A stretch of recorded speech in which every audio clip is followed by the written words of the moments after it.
Warning, the following podcast contains coarse language and spoilers for the film and the title of the podcast. Now playing. Why so serious? What is the Matrix? Have you ever danced with the devil in the pale moonlight? What's in the bar? You like scary movies. What does Marcellus Wallace look like? You talking to me? You talking to me? Movie reviews in 20 Qs. Hello, you goddamn fantastic people, and welcome to the podcast, Movie Reviews in 20 Qs. Barely holding back my excitement, guys, because I get to talk about a Marvel movie again. Oh, hella fucking Luya. And joining me to talk about a Marvel movie is, well, the Ginger Princess herself. It's Stacey. How are you, Stacey? I'm super excited to be here, Sam.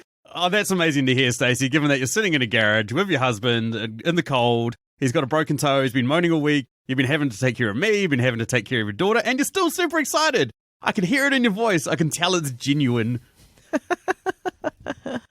Yeah, it is. How you been? The listeners want to know where you've been. How you been? What have you been doing? I've been doing all that stuff you just talked about. I know. Fuck. I gave away the plot of the story before I even got into it. Yeah, no, I'm good. I'm excited. I was happy to go to the movies and see this movie in a cinema. Yeah, I can dig that. It's awesome to go back and see some just large-scale blockbuster entertainment. Obviously, we went and saw Quiet Place 2, which is I'd put in that category. Mm-hmm. And obviously, despite asking you 72 fucking times, you never came and saw Fast and the Furious. Surprising, isn't it? It's amazing because I never want to watch that movie again. Yet if you said to me, let's go watch it now, I'd be so fucking keen. Because you like seeing me tortured. It's sick. That's why I married you. The worst torturer of them all. Anywho, guys, the film, yeah, as we mentioned, Black Widow, has just come out. Got a 7 out of 10 on IMDb, 80% on Rotten Tomatoes, 67% on Metacritic. Has been released on Disney Plus and at the cinemas. Has grossed over $200 million on its first weekend, which is a little bit light for a typical Marvel movie. But hey, you know, it's the times we're living in, and it set a COVID record. Do we need a plot? Do we need to give a plot? Yeah. It's sort of set after Civil War, but before Infinity War and Endgame and all those other films. So picks up straight after Civil War, and it sort of tells the story of what Black Widow got up to after Civil War, and it sort of goes back through her history. It explores where the Red Room came from. We get introduced to her fictitious family that she had when she lived in America, who is Yelena, Melina, and Alexei, who are respectively played by Florence Pugh, Rachel Weisz, and David Harbour. And that's pretty much it. Yeah. I mean, people that listen to this podcast have probably already seen the film. So, you know, because we always say we're going to do spoilers and stuff like that. So, I mean, we don't really need to give the plot, do we? No. I think most people are going to watch this and then listen to this podcast. Yeah. Oh, yeah, and if you're wondering who else is joining us on this podcast, it's Machu. How are you, Machu? Exactly. That fucker never showed up. But that's cool. That's cool. You guys get a very special episode of a whole lot of Stacey. Yes, more room for me to talk. Exactly. So normally we'd do 10 questions that can be applied to any film, but when one of us is missing, we do 13 questions that can be applied to any film. Then go through 3 personal questions each before finishing on a listener question. Is that right? Have I got that right? That's right. Maths is hard. Mm-hmm. And the one we always start with is the sandwich question. Yeah. Which can potentially be a compliment sandwich or a shit sandwich or a hyperbole sandwich. And you guys at home, you know how much I love Marvel films. But we'll see. Stacey, why don't you lead us off? What is going to be your sandwich? Okay, my sandwich is going to be a compliment sandwich. Really? See, I had no idea whether you liked this film or not. You didn't say much when you got home. Yeah, it's a light compliment sandwich. Like, it's not like... Yeah, I'll tell you what my score is later. My first good thing is that I loved Yelena. The introduction of her character as the sister of Natasha was needed. Absolutely 100% needed. This movie would have fallen apart without her. Absolutely. It would have been boring as shit, like all round. Boring as shit. Yeah. Stacey catchphrase. My bad thing is I thought there was too much action and fighting early in the movie. It was like... I went to the action movie and didn't like the action. Yeah, exactly. I didn't know. I thought it was too early and you didn't know who was who or what was going on or why they were even fighting. And I'll touch on it later, but it just distracted me and I thought, oh, fuck. who cares? You're clearly not supposed to care about these characters. I suppose for you, who isn't as in touch with the Marvel universe as I am, well, I instantly knew what was going on. Whereas for you, it's a bit of a cold drop, and it's sort of like, whoa, what the fuck? Who am I supposed to be rooting for here? Yeah, totally. So I didn't like that. And my final good thing is it's like not a amazing good thing, but this is the worst sandwich I've ever heard. There was just enough humour and heart in the story to keep me interested. Just enough. Like if there was any less, this would have been a shit sandwich. Holy shit. So your score is... It's about 6,200. I'm surprised it got that high. I was waiting for the trademark Dan Brennick, it's fine compliment sandwich, which is between 5,000 to 6,000. Yeah, well, I just got bumped up a bit because Yelena was so good. Yeah. How many different pronunciations of your name do you reckon we're going to give during this podcast? Is it Yelena? Yelena? I think the movie gave us about 7. Yeah, they did. Yeah, it just depends what mood you're in and what accent you're trying to do as to how you pronounce it. True. On to me. Hyperbole sandwich. Here it doesn't come, because I am giving this a compliment sandwich, and that's about as far as I can go. Even though I love Marvel films, and I love this movie because it's part of my big, giant Marvel family, and I have to love all of them equally, some of them I love more than others. And this is not one of them. First good thing, though, I loved the opening scene. I found it to be like a Bond film, where it sort of dropped you into a quiet suburban life, and then it just started slowly ratcheting up the tension. Holy fuck, what the fuck is happening? So you said you didn't like it. That was actually probably my favourite scene of the film. It was completely undone by when they started using that Nirvana cover straight afterwards for the credits. Like, the credits were badass. We got to see a lot of exposition of who Dreykov was, who these widows were, how they had treatments done on them, how the Russians tried to replicate the super soldier serum. We got to see all that, but this song afterwards was shitty, but that wasn't my bad thing. What the fuck is my bad? So your compliment included a bad thing. What am I doing here? Well, my real bad thing is that it felt too much like a mishmash in parts. Like, it felt like it was trying to blend too many different genres, and it wasn't really nailing one of them enough to have the other ones sort of be sort of superfluous to it. You know what I mean? Like Captain America and the Winter Soldier one is probably my favorite Marvel movie. And at its heart, it's like a political thriller, right? Like political thriller action film, which also blends like a little bit of like being a superhero movie and like a little bit of comedy and all that sort of stuff. But it nails its one genre perfectly. Whereas this, there just seemed to be too much mishmashed in there. And then when it has changes in tone to sort of start those other genres, it feels like a little bit too, I don't know, like obtuse, you know? Like they sort of feel a little bit out of place. Yeah, I hear what you're saying, and that kind of ties into my compliment as well, as when I mentioned there's those little comedic moments. It's like they're just jammed in there, but thank God they were. Oh yeah, like, no. if they were trying to be pure to some other different genre, it would have totally missed for me.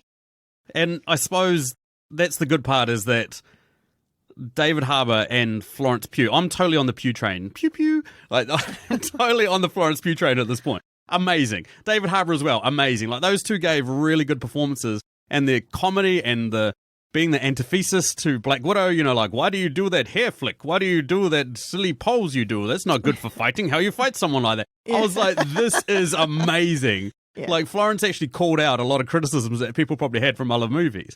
I wish she'd gone at her about the crazy head scissor thing that she does, where she leaps through the air, parts her legs, goes straight at the dude's face, and then just flips him around. Man, I'm glad that we can talk about jumping up in the air and parting her legs and go straight at the face. If Machu was here right now, this would have degenerated into a whole different conversation. Exactly. We've already had a whole scissor conversation when we discussed us. That's correct. So I'm glad he's not here for that. But it is like, it would have been nice if they took the piss out of that a bit. But at the same time, yeah, like it's a good film. 7,347 out of 10,000. Ooh, that's pretty low. It is for me, for a Marvel film, but I'm going to be honest here. Like, I enjoyed it, but there was just waves of it where I was like, yeah. Totally.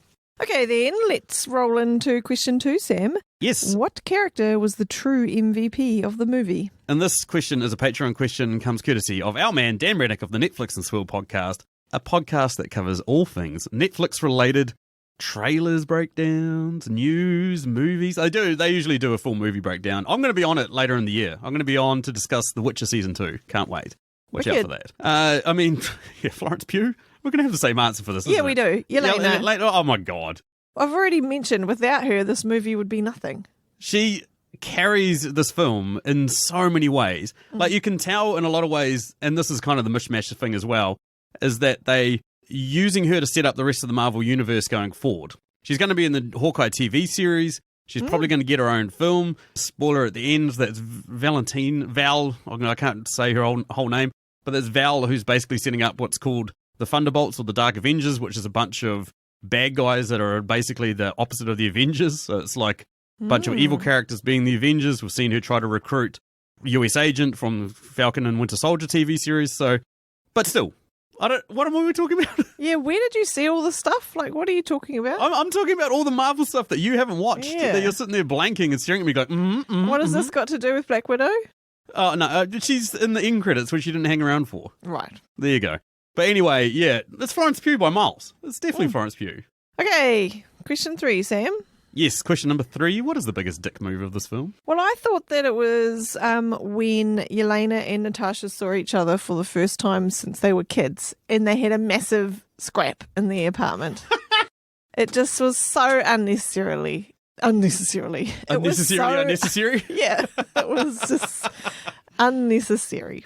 The funny part about it, and I'm glad you brought it up, was the fact that, like, Natasha was going to see Yelena and help her. Like, she'd sent her basically, those The vials. the vials and the photos and said, hey, I need your help. Please come help me. And she just showed it, and they just start scrapping. Why? I think they were trying to show that they couldn't trust each other because of both of their backgrounds. They didn't know whether they could trust each other, and they hadn't seen each other for a very long time. However, it was just stupid. Yeah.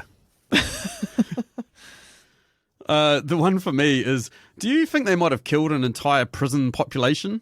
With the avalanche? With the avalanche of snow? Like, Yeah. surely there was a better way to get him out of that prison than bringing an avalanche down on a prison building. Oh, that was an accident. Yeah, it was an accident. But at the same time, we saw all those prisoners running to hide in the prison. Like, how long do you reckon they could have survived under all that snow? Not very long. No. No. But hey, they're bad people. So. What, are the guards? Are the guards bad people? I've got a lot of respect for prison guards because that's a horrible job to be doing. Yeah, it is. Okay, I think we're derailing here. Yeah. I just feel like they could have got him out of that prison in a better way that didn't result in so much They carnage. were just really sloppy Yeah. in that escape. It was partly because of him, though. Makes me think she might not be the brains of the Avengers. What made you think she was? I don't know where I'm going with that.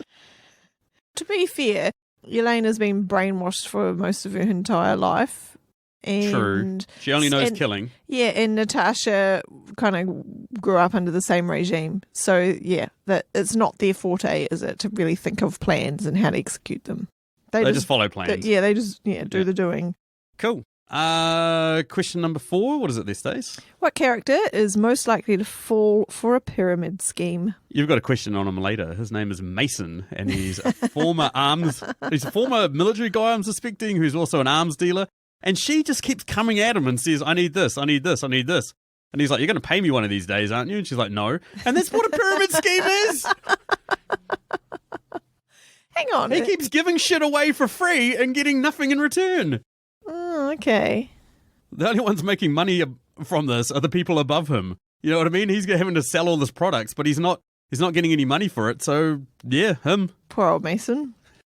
I think it's Yelena. Really? Because We say so many nice things about her, but I know, but she's optimistic and she wants to really understand and know what the world is like outside of her existence. Because right. she knows there's more out there, and I just feel that there's just a slight bit of gullibleness. Like, she might want to go and start a whole new life and support herself and do something different, but doesn't really understand how some people operate. So you could see her moving to America and somebody going, hey, you can totally work from home and earn 6 figures and stuff. And she's like, oh my God, what do I have to do? Oh, you have to sell this herbal tea that makes you skinny.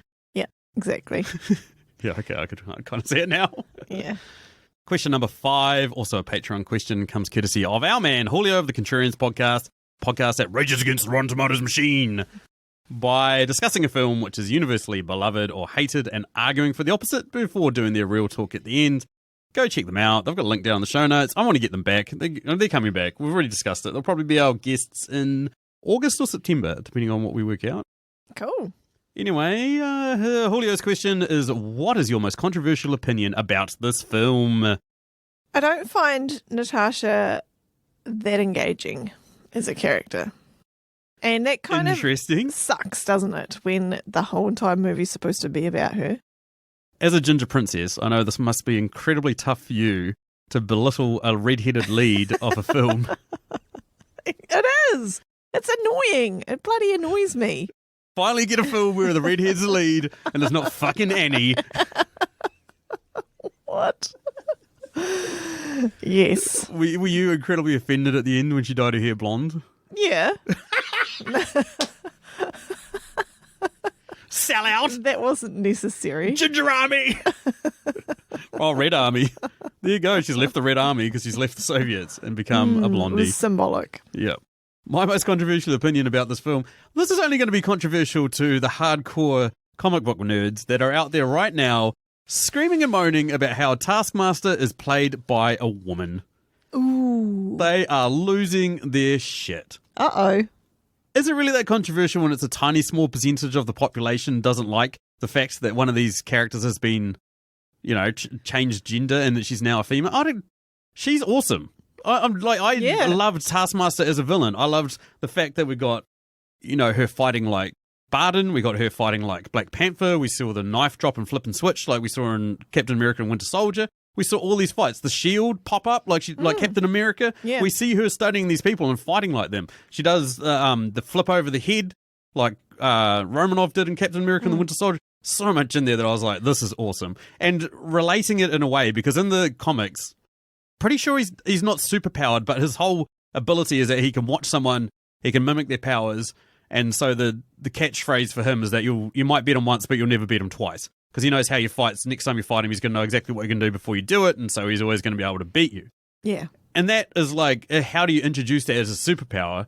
Whereas in this, introducing it as like computer programming and analyzing and studying and all that sort of shit makes a fuck ton of sense. Yeah, it does. I know the purists out there probably hate it. It's not honoring source material. I'm pretty sure the guys that created Taskmaster couldn't give a flying fuck about the fact.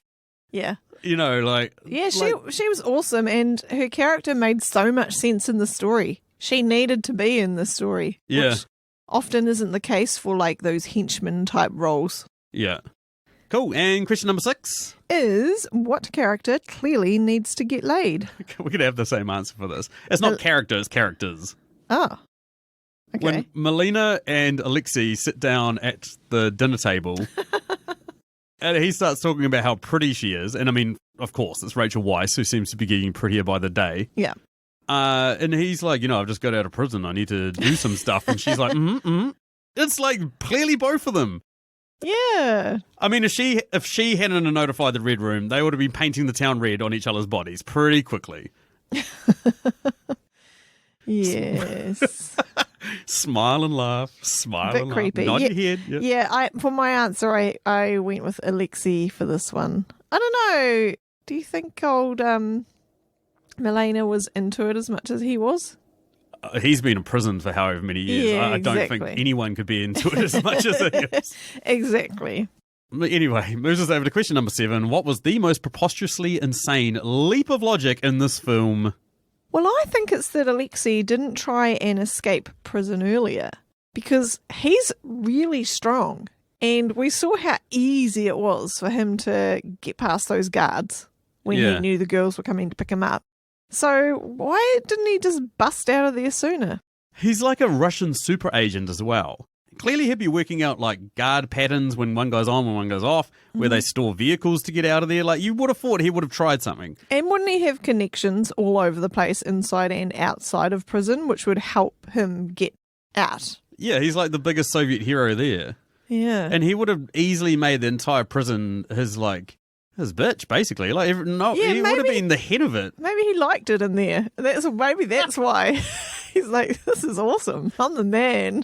It's like big fish in a small pond. So he's the opposite of Prison Mike out of The Office, where he's like, prison is the best place ever. Yeah. I just answer my own answer. There. You did. What about you, Sam? I find it, there's two things that I find insane in this. I find it insane that after Black Widow stopped being Black Widow, she didn't try and hunt down other people and find the other widows and try and find her sister. She seems to have just forgotten about all of that and just moved on. Like, she thinks she's killed Dreykov and that's the end of it, right? Mm. But it's like the whole Hydra thing is like cut off one head, another grows. Like, surely he's going to have people underneath him. There's going to be other parts of the government that's funding this, because he can't just be self-funding this, you know, organization or whatever. There's got to be other people. The other one I had thought of while, you know, like analyzing this organization is the fact that Melina is like their number one scientist who's developing mind control, and she's using it on pigs. She manages to convince a pig to fucking Stop breathing. Pretty big dick move, by the way. That was probably one of my other ones. Yeah. But she's like their top scientist, but yet they send her to America and say, hey, you go be housewife to this guy while he becomes the secret spy who infiltrates the organization, even though he's a bit of a dum-dum. He's just a muscle-bound idiot. Maybe he was bringing information back. That's what I was to thinking. her I and- literally was just thinking that just as I was saying it. She And I was was like, working God, I on hope that. Stacey says nothing. Oh, God, I hope she doesn't fucking pick up on this. But believe it or not, I do listen. Yeah, he was stealing the information. She was telling him what to look for. It makes a lot of sense now. Fucking damn it. Next question. Question 8. What is it? Oh, Patreon question. Courtesy of our man, Dave Baker. Dave is his own Patreon as well at patreon.com/your favorite. On it, he posts a ton of awesome content. You guys should go check out. Video essays, written essays on Medium, stuff like that. It's all good shit. Anyway, Dave would like to know, what 2 characters would you want with you at a house party? so we're both going to say Yelena, right? Yeah. Yeah, I mean, fucking, She's just cool. it's hard not to turn this entire podcast into being a podcast about her, Yeah. about singing her praises. And my other one, well, it's pretty obvious. We've got a friend who likes to get drunk and arm wrestle people, don't we? We do. Who's that? That would be Matthew. And what happens when he arm wrestles people? He cheats. He does. He arm wrestles you before you're set up. He tries to distract you. He'll kick you under the table. He'll do anything to basically fuck you over in the arm wrestling. So that's why I went with Alexi. We saw him arm wrestling dudes in prison and breaking arms. I want to see Machu get his shit handed to him. This is a man who currently is sitting here with a broken bone, talking about how he wants another friend of his to have a broken You bone just as want well. a buddy. Yeah, I just want someone to hang out with. It's hard lying on your fucking back all day with your foot in the air watching movies over and over again. I've watched about 17 movies. Oh my goodness. Don't even talk to me. Anyway, who's your second person? Mason, because he's cool. You've got a thing for him, don't you? I do. He's really helpful and handy and funny. And Oh, so that's why you want him at a party. You want the opposite of Sam. Yeah, and pretty much the opposite of every other character in this movie. Yeah, there's not a lot. Not a lot Slim of pickings. upbeat kind of comedic characters. No. Normally I would have said Rachel Weisz, but even she's just stone cold and Yeah, would nasty. would probably make me stop breathing. And I'd be totally cool with it. Yeah, it's okay. Talking about bad things, that CGI pig was horrendous. Mm. Anyway, next question. What's something that you noticed that you don't think other people might have immediately noticed? Well, I noticed something that Sam didn't notice, What? but I think that a lot of other people would have noticed it. A lot of Marvel nerds is what I'm hearing, and I've missed something. Yeah. I recently watched on YouTube a video of Scarlett Johansson being asked questions by the media when she was doing interviews for, I don't know, one of the 5 million Avengers movies. I wish there was 5 million. I wouldn't be doing this podcast right now. She was questioned about her vest that just popped up. I think it was an Endgame or something like that. She just started wearing a vest all of a sudden. And she basically kind of threw it back at the questioner going, would you even ask this question of the Hulk or Iron Man or, any of the other male characters? Why does it matter what I'm wearing? Yeah. Basically. However, we get the origin story of the vest in Black Widow. I think that's the entire purpose of this movie, is to explain where Black Widow got her vest from. She So got you it from Yelena. Yeah, she did. So you reckon ScarJo took massive exception to the fact she kept getting asked about this vest? Yeah. It's funny because when you mentioned it, you came home and said, "Oh, that was interesting about the vest." How ScarJo's been asked about that before, and I was like, "What the hell is Stacey talking about?" And I actually went back and did see that it is in Endgame. I think that she's wearing a vest. Wearing a vest, it doesn't go and try and find a sister in 6 years. Okay, sure. Yeah, exactly. I did think it was a bit overkill. Like it was mentioned, that vest was spoken about in every second scene. Well, it does have a lot of pockets. Together. It's very useful. Which you cannot put anything in, otherwise you look like a fisherman or like overweight. Which or an overweight fisherman. Yeah, exactly. That's probably 90% of our audience, Stacey. Well, I'm saying there's nothing wrong with looking like that, but not if you're ScarJo. Correct, yeah. How much Marvel trivia do you want? Do you want me to keep it to my top one? Because there's like a million Easter eggs in this. Like, for instance, like Natasha and Alexei who actually were married in the comics. Shit like that. Oh my God. Yeah. There's, weird. At one point, Yelena calls him the Crimson Dino. Crimson Dynamo was another Marvel supervillain that was actually Ivan Danko, who was the guy that helped Tony Stark build his suit in the first Iron Man movie, who was the dad of Mickey Rourke's character, Whiplash. There was a lot of that. Stacey's tuned out. She's actually moved just away give from us this your thing. top one. Okay, so the top one is that when he is in the prison, he goes to arm wrestle a guy who's fucking huge. Yes, I noticed noticed And he refers to him as Ursa. Okay. Okay, in the comics, there's a Russian version of the Avengers called the Winter Guard. Mm-hmm. And in it is a guy called Ursa Major whose mutant power is to transform into a giant bear and like fuck people up. Giant talking bear, basically. And so that was kind of a nod to that character because he even says you're big like a bear or something like that. Yeah. So it's quite cool. I thought that was quite neat. The other one I noticed is Okay. No. The other one is not related to Marvel trivia, and I found kind of insane and was kind of preposterous. Olga Kurylenko plays Taskmaster, right? We see her at the end. Olga Kurylenko, the actress, plays Taskmaster. Pissed me off they put her name in the credits at the start because as soon as I saw her name, I was like, I know who Taskmaster is now because it'd been heavily speculated who Taskmaster was going to be. It was mysterious. It was mysterious and it was played out meant to be a man. I was thinking it was going to be a woman. I was calling it from fucking day zero. And when I saw her name in the credits, I thought, oh, okay. When she then turns out to be Dreykov's daughter, Olga Kurylenko is older than Scarlett Johansson. But yet Scarlett Johansson kills a girl who's, 12, 13? When she's like a 24 or 25-year-old? Yeah. What the fuck? Yeah. Anyway. But you know that actors don't have to always play characters who are the exact same age as them. What? Yeah. Bullshit. No, actors always play the characters at the same age as. Let's move on to question number 10. Yes. Sam, what deep philosophical debate arose in you while you were watching this film? Here comes more Marvel nerd, Marvel nerd, Marvel nerd. So Alexei says that he fought Captain America in the 80s. In the 80s, early 80s, something like that, mid-80s, whenever he started out, right? Okay. They made him a super soldier, keeps saying that he fought Captain America. Mm-hmm. Hits up Black Widow and says, did Cap ever talk about me? Did ever talk about, doesn't give a fuck about what she's been doing with her life or anything like that. Did Captain America talk about me? We were kind of adversaries, blah, blah, blah, blah. Mm-hmm. We know Captain America was frozen in ice during all that time. Is he lying? Or did when Captain America went back in time in Endgame, went back to the 50s, met up with Peggy, did he then become an undercover Captain America who did a whole bunch of secret missions that no one knows about, except for people like Red Guardian, who's actually fought him? So he might have fought Captain America when Captain America was in his 70s, sort of maybe early 60s. Did he fight that Captain America? And are we going to see films where we see Captain America throughout the 60s and 70s and shit like that, but then he's got all that knowledge, he's just going to let Tony Stark's parents get killed because he knows that will create Iron Man? You know what I mean? Like, is he going to have all these moral dilemmas where he can't interfere in his friends' lives? Because my Marvel nerdery is overflowing. I need to slow down. Yeah, I don't think they could actually ever make this movie. It would be like a Doctor Strange movie. What do you mean? Because all the different timelines and confusion. Yeah. So we could see a film set in the 80s where he fights a digitally de-aged. I hope not. That was the reaction I was hoping for. What about you, Stacey? What do you got?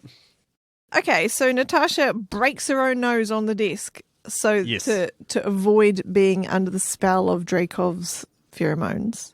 I could not do that. That would just be way too painful. So were you trying to debate whether you could save your own life, whether you'd be able to break your nose to save your own life? Yeah, I don't think I could. Yeah, it's a tough one.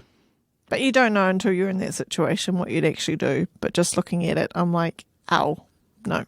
Anyway, that moves us over to our next question. Also a Patreon question. Comes courtesy of our man Nick Haskins of Nikolis Kitchen, who has a thing for hating on Marvel movies. So I don't know if you've seen this or not, but who knows? He probably enjoyed this. Anyway, his question is, what type of meal is this film? I'm going to go with a pizza. Just what? Yeah, it's tasty. You can have lots of different toppings because, as we've discussed, it's all a bit of a mishmash. The genres and a few different things going on there. But it doesn't matter. It's still good. You've stolen my thunder a little bit because I went with a burrito because you get a whole bunch of different flavors in there. It's a bit of a mishmash. It's fairly dependable. You can't go wrong with a burrito or a pizza. Like, it takes a lot of effort to make something shit. Yeah. Like you, and the same with Marvel movies. Like, it takes a lot of effort for them to fuck up one of these films now. Yeah. I've got a good cookie cutter formula that they run by that generally delivers. So yeah. Anyway, what's our next question? What scene was sorely missing from this film, Sam? Black Widows kicking ass through the buildings. We saw the Black Widows jump Romanov. She put up a pretty good fight, but eventually succumbed to the fact that there was, 40 or 50 of her trained just like her. Yep. We see the grenade, freeze them, they run off through the building, and then the next time we see them, they're in a helijet type thing. Yeah. Man, how awesome would it have been to see these girls running through the corridors, just kicking the shit out of a bunch of no-name goons on the way to that helijet. Yeah. Just like one after the other, like swarming like fucking bees, just kicking the fuck out of everyone. That would have been absolutely amazing. That's what I wanted. It's the film I want. If there's a Black Widow too, and there's Yelena and a group of Black Widows swarming around, oh, fuck yeah. What I needed is a more Avenger. I need an Avenger cameo of some sort in order to tie this film into where it should be. I had no fucking idea what part of the timeline this was supposed to all be happening in. Yes, they talked about Hulk and Black Widow being missing and stuff. I can't remember when that happened. If you're not doing a movie in chronological order and releasing it in the order it should be, you need to give us a bit more and say I just needed some more tie-in. So General Thunderbolt Ross wasn't enough for you? What? Who? No, it was not enough. It was not enough. That wasn't enough for you to go, oh, it's after Civil War, but before Infinity War. Oh, okay. No, I don't know. I don't know when. Yeah, so that totally lost me. It kind of didn't matter, but it kind of did if you wanted to know what was happening at the start and end of the film. Yeah. But the middle was fine. You don't need to know shit. You can just watch the middle. You pretty much needed, Luis showing up from Ant-Man and going, yo, previously on Avengers, and then giving you, a little rundown so that you're so that's where we are. Or maybe I've got too much expectation that I know everything you know. Yeah, exactly. From me watching these films 100 times and you sitting there playing on your phone, that you maybe osmosed some of the timeline into your body, but the reason I bring this up is because most Marvel movies you can watch standalone. You don't need to really understand where they fit in the timeline, but this one you really do, because otherwise it makes no sense. Yeah, you're right. There's aside from maybe the sequels for some of the other films. This really did feel like a sequel while not being a standalone film, yeah. Final question that can be applied to any film is a Patreon question as well. It comes courtesy of our man, Chris Eni. Fuck you, the man, Chris. And his question that you guys all know and love is one that we've sort of bastardized a little bit. But what song would you have inserted into this film and where? And usually we try to go as on the nose as possible, don't we, Stace? Oh, yeah. Totally. Fuck yeah. And then we retire the songs. So there's a few songs that have been retired. Okay. Yeah, I've got a non-retired song. In your scene that you mentioned where the Black Widows are freed and they are running out of the building, kicking ass and stuff. Yeah. Now that they're not under mind control. I've got a song for that scene that's not even in the movie. What the fuck? There's the Stacey answer. And it's Single Ladies by Beyonce. Oh my. Yes, that's retired. Or- Fiance single ladies is now off the table. Who runs the world? Girls. Yeah. Yeah, that's better. Not single. What about you? The scene I would have had is them at the start where they're just like hanging out in America in the 90s. What was the most popular music in the mid-90s? It was like pop It's like punk Nirvana, Smells Like Teen Spirit. Nirvana. Yeah, exactly. Don't bring up that shit. Oh, Yeah. that was so... I hate it. I hate how trailers do these like slow... Okay. Yeah, we don't need another rant on that. Anyway, the one I would have gone with is the Muffs cover of, I think it's Kim Wilde. We're the kids in America. Whoa, Oh, yeah. we're the kids in America. That would have been funny. That would have been funny to see the little girls being kids in America. Bit more lighthearted. Bit more lighthearted. She was looking pretty punky with her blue hair, so Yeah. makes sense. Totally does. And that moves us over to our personal questions. Who's up first? Me. You. Me. Cool. Okay, so we mentioned how Taskmaster tracks her down and finds her with the vials in Norway. How did she find them? And why did it take her so long? So there we go. Two Okay. questions in one. I've got no idea the answer to this is, but my theory is that she wasn't following the vials. She was hunting Black Widow because Dreykov... No, listen to me. Because Dreykov didn't want any of these weird rogue runaway people who tried to kill him running around. Yeah. So she's going after Black Widow. But then when she was fighting her and she saw the vials, she's like, oh, actually, that's better because we need to get that stuff out of circulation.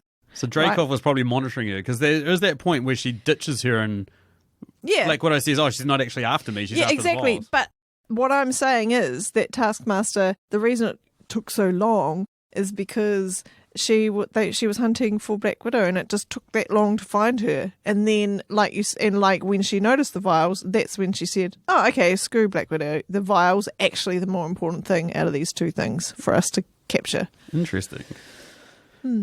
My original thought was it starts off in Morocco, and I've been to Morocco, and I feel like if Taskmaster had been deployed to Morocco, she might have come down with an upset belly that maybe would have stopped her from going anywhere for a while.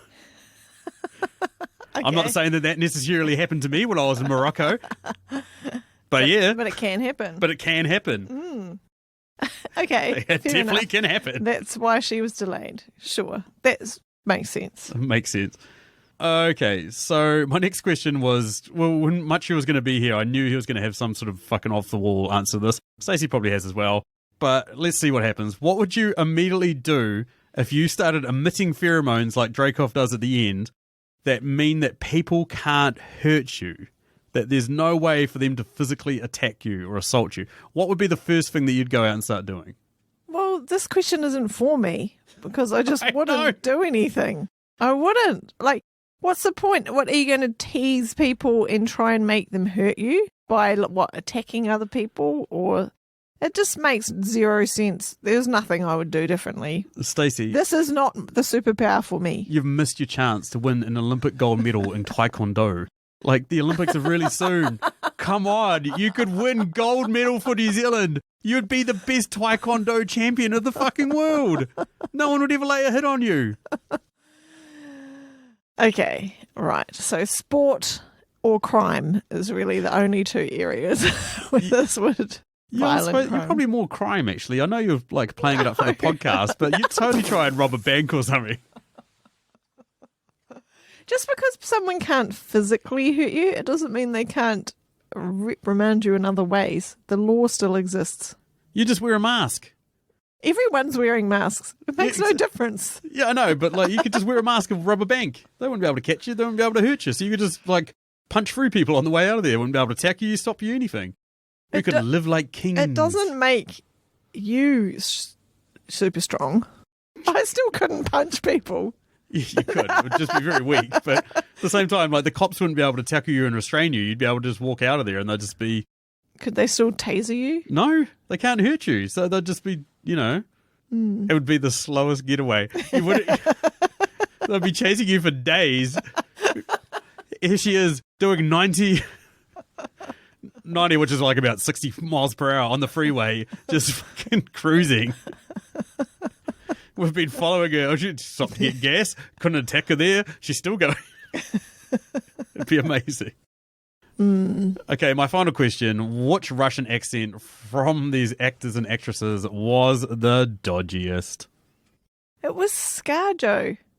She didn't do one. Exactly. Fucking hell. She was just so flip-floppy. She did in some parts when she was talking to Yelena and stuff like that when they first met. Like, she'd slip back into it occasionally. Oh, and when she was kind of trying to talk Russian. And Yeah, and it just sounded a bit odd. That was probably the other most preposterously insane thing, is that they'd speak English to each other. Like, of course they're doing it for the movie, but, you know, like, you're a native Russian speaker, and there's 4 of you sitting around talking in English. Yeah. I was convinced it was going to be one of the RWs, because both of the RWs were pretty bad. Like, Rachel Weisz's was pretty bad. Yeah. Which is quite surprising for an actress of her stature, to the point that I'd probably say she's the worst, because Ray Winston, what the fuck were they expecting from a guy who's the most cockney of men? You know, like, he's fucking Ray in it. I'm Ray Winston. He's got like a proper accent that you recognise from like miles away. It's like if Seth Rogen started doing a Russian accent, you'd be like, okay.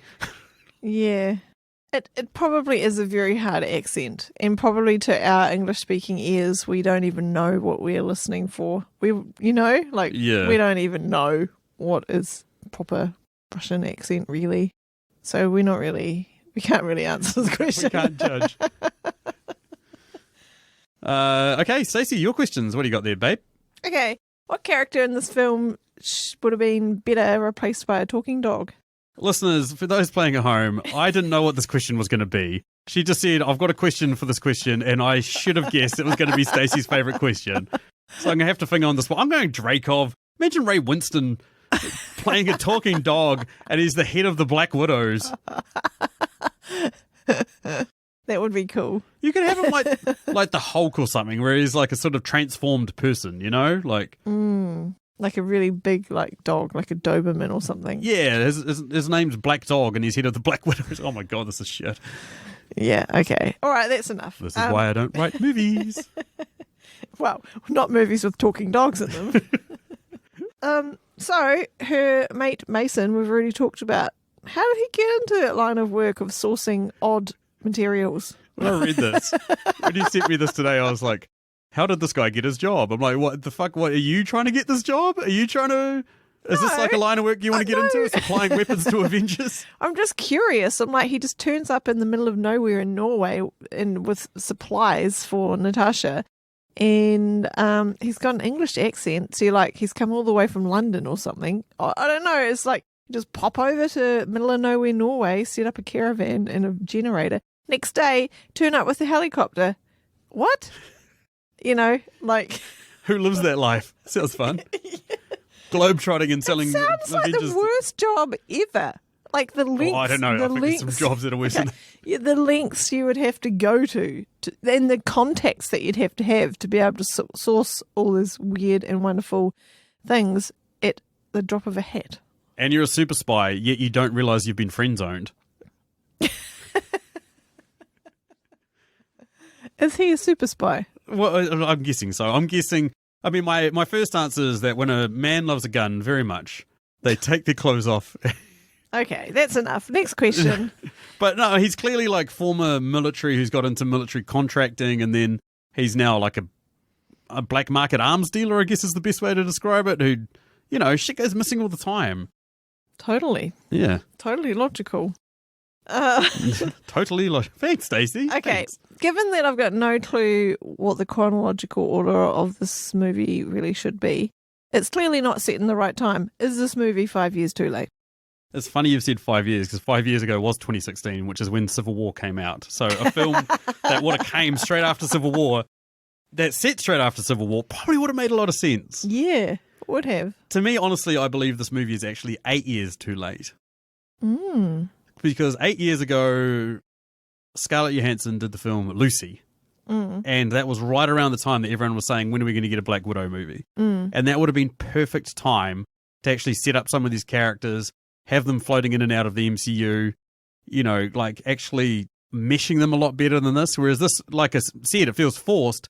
And at the same time, like, yeah, it was kind of meant to be set, 5-6 years ago, and that we've never seen any of these characters mentioned, brought into Infinity War, Endgame, and all that sort of stuff. They've never been brought up. We never see them fighting Thanos at the end or anything like that. Yeah. So Yeah. you watch 50 years' time, they're going to digitally place Florence Pugh into the fight with Thanos. I'm telling you now. You think someone's going to calling bother about that? Yeah, fuck yeah. Okay. Some nerd. Me. Yeah. Anywho, that moves us down to our final question, which is one that I threw out there to you guys, our dear listeners, to answer for us. We've got some great answers, but before we get to them, we're going to give our own. What female Marvel character should also get her own solo film? So, and I'm just going to point out, it doesn't have to be an MCU character. Thrown it out there a little bit far and wide, so it can be, someone from the Spider-Man universe. It can be one of the X-Men universe, Fantastic Four universe, something like that. Like, I've thrown it out there. What have you got? I am so eager to know this because I've got no idea what the fuck you're going to say. It's Really? probably going to be like Kat Dennings' character or some shit. You know, Darcy out of WandaVision. Oh. No. Squirrel Girl. You're going to like flummox me by knowing who the hell Squirrel Girl is. Here it comes. No. I'm going to pick a character that I think that our daughter would really like. She's... What? So she's this young, cool chick who needs a equally cool female. It's the first time I've heard someone refer to Superhero. her daughter as a young, cool chick. And it was her mum. My mum Yeah. thinks I'm cool. And I think that is Spider-Gwen. Holy shit! Yeah, Yeah, it's perfect for her. They've got the same haircut. they do. Fuck. Well done. Blow me away on this one, Stacey. Well, I did like Into the Spider-Verse. Oh, shit, that's right. And I was like, how do you even know who this is? I mean, aside from all the Marvel toys I keep buying for our daughter. Exactly. Spoiler alert, I think she is getting something for her birthday that has Spider-Gwen featured in it Yes. in Lego format. Of course. Yeah, that's right. You bought that today. Shit. There you go. Learn something new. What's yours? You know what the funny part is, Stacey? I've got a million answers to this, but at the same time, I have none. Because Too hard to pick. too hard to pick, and at the same time, a lot of our listeners gave a lot of my answers. In fact, one of them gave me about 7 answers, which I would love to see. Yeah. So it's hard for me to pick. At the same time, probably Storm. Storm from the X-Men is like a really interesting character. She actually ends up being Black Panther's wife. You know, they become a couple. So, obviously, R.I.P. Chadwick Boseman, it's probably too late to introduce that unless they recast Black Panther. But she starts off as this like young sort of orphan girl that is a pickpocket on the streets of Cairo. And then she goes from that to being this weather goddess who's hailed as like a god, like how they hail for sort of thing. So she has this massive character arc, which they've kind of jammed into X-Men Apocalypse, but never really fully explored. I'd love to see an awesome Storm movie. That'd probably be it. It sounds really cool. Yeah. What do the listeners have to say, Sam? Well, wouldn't you like to know? I do. That's why I asked. I threw it out there on Twitter first, and so some of our Patreons already replied to me on Twitter, but one of our other Patreons got back to me as well, so he gets to go first. And that is our man, Tom Green. Hey, Tom, how you doing? And he said, not sure if officially a female character, but Miss Minutes, the cartoon clock from the TVA out of the Loki series. What? Bet she gets up to all sorts in those drawers of hers. You could go kid-friendly style movie, kind of like Inside Out, or I could totally sense some slasher comedy vibes too. Wow, that is really creative. Yeah, it is really creative. Voiced by Tara Strong, who's like an incredibly well-known voice actress who's done tons of stuff. Follows me on Twitter, humble brag. Over to our Twitter page, and first off, our good mate Gillian Ashton said, all I'm going to say is I want to see a grown-up hit girl. Hit girl from the film Kick-Ass. Don't think Kick-Ass is a Marvel movie, but Gillian, I'm going to allow it. Brad from the Cinema Guys just said Okoye, out of Black Panther. Oh, yeah, I'd love that. Movie Date Night said, always Agent Carter. I know we got a show, but it was too short-lived. Yeah, I wish there were some more seasons of that. Well, maybe we can see Agent Carter, and it's her and Steve battling Alexei Shostakov In the 80s. I can see it. I can totally see it. Emily Higgins just screamed, Pepper Potts, Pepper Potts, Pepper Potts. Oh, my goodness. Our good man Chris Yeni said 1,000% Squirrel Girl. Fuck yeah, Chris. Felicia Hardy would be awesome as a standalone and way better than another female cat. So she's Black Cat in the Spider-Man universe. Oh, Yeah. okay. M from Verbal Diorama, here they all go, said, oh my god, so many. I'm still pissed at the version of Rogue we got in Fox's X-Men series. So definitely her. Also Storm, and Jean Grey, Emma Frost, Psylocke. And I know we had a TV show, but give me more Peggy Carter. Also Valkyrie and Hela. You see? Wow. It's like, come on, Em. Leave some for the rest of us. There are so many. She also said, can we add X-23? Oh, yeah. Yeah, totally. add her to the list. So thanks, Em. Thanks for taking everyone's answers. I agree with all of those, of course, but you voiced it for me, Em. I sound mean, but you're doing an awesome job there. Dan from Netflix and Swill said Kamala Khan. She's getting a TV series. Are you pretending like you know who that is? That's Yes, great. you've told me about her. Oh, I have, actually. Kids, what are we watching tonight? Said Agent Maria Hill. You know, Colby Smulders? Like Nick Fury's offsider? Okay. As Nick Fury's number 2, she must have seen a lot of what S.H.I.E.L.D. gets up to, and I doubt she got to where she was by sitting on the sidelines. Good point. Weradar Mars said, motherfucking Shuri because she's smarter and funnier than Iron Man. On top of the character being awesome, Letitia Wright was a goddamn gem in Black Panther. I totally agree. I love that answer. Yeah. Steve from Everything I Learned from Movies said Rogue from the X-Men. Fuck yeah, completely agree. Rogue is awesome. Tyra Mahalik probably has the best answer. Valkyrie, directed by Taika Waititi. Mm-hmm. That's the movie we want to see. Yep. Dirty from Shaken Not Nerd said Black Cat. Again, that's Felicia Hardy. And then Colby Mack said Black Cat.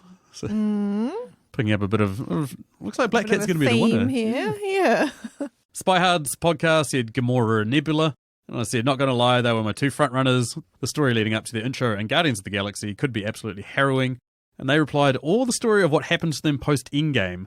Road trip movie about sibling bonding across the MCU. Sign me up. Would have been sick. Sure. Last couple from Twitter. TV Keeler said, Agent Carter. Clap, clap, clap, clap, clap. Completely agree. Now, good mate Julio from The Contrarian said, reboot Jessica Jones. Yep, that's what you got? Yep. Yeah, I'd agree with that. I just want her introduced. I want Kristen Ritter to come back.